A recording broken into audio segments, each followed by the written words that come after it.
The United Nations has warned half of South Sudan's population is on the brink of disaster. In a stark warning, Secretary-General Ban Ki-moon told the Security Council that 6 million people could become refugees. Ban said many are starving or will die by the end of the year. Now, this comes amid reports that a ceasefire signed Friday has already been broken. CCTV's Nick Harper is live at the United Nations headquarters in New York. And Nick, the Secretary-General certainly didn't mince his words, did he?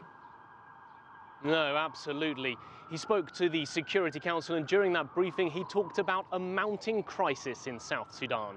He talked about the visit that he took to the country just last week, and he said that he went there because he wanted to raise the alarm about the violence in the country. He wanted to highlight the risk of a catastrophic famine, and he also wanted to urge the leaders on both sides to step back from what he called the destructive path that they were on.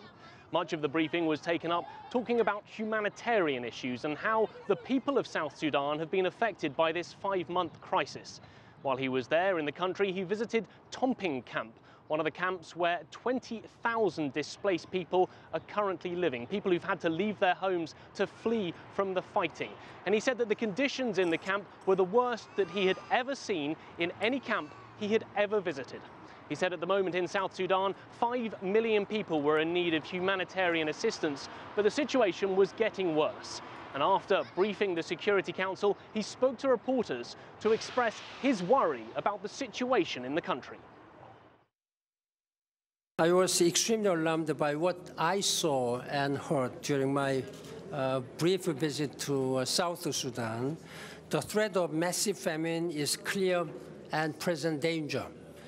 If the conflict continues, half of South Sudan's 12 million people will be run out of their homes, starving or dead by the end of this year. Nick, what did he say about reports that the ceasefire only signed on Friday has already been broken?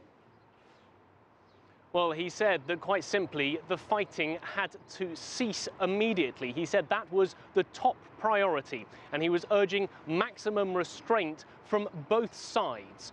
He also said that the UN wanted to try and make sure that there was now 30 days of tranquility. He said this was particularly important, that the fighting cease, especially for this period, to allow people to return home and plant their crops. He said that if that didn't happen, further down the road, there is a very real risk of famine in South Sudan. On top of that, he said that the United Nations wants to set up a tribunal to look into what they're calling gross human rights violations carried out by both sides to try and hold people accountable for what has happened. But of course, as with all of these situations, he said that money was needed to make this happen. And he said that at the moment, South Sudan's fund was $800 million short. And he's hoping that a donors conference next Tuesday in Norway will help to produce some of those much needed funds for the country. Elaine? All right, CCTV's Nick Harper live at UN headquarters in New York.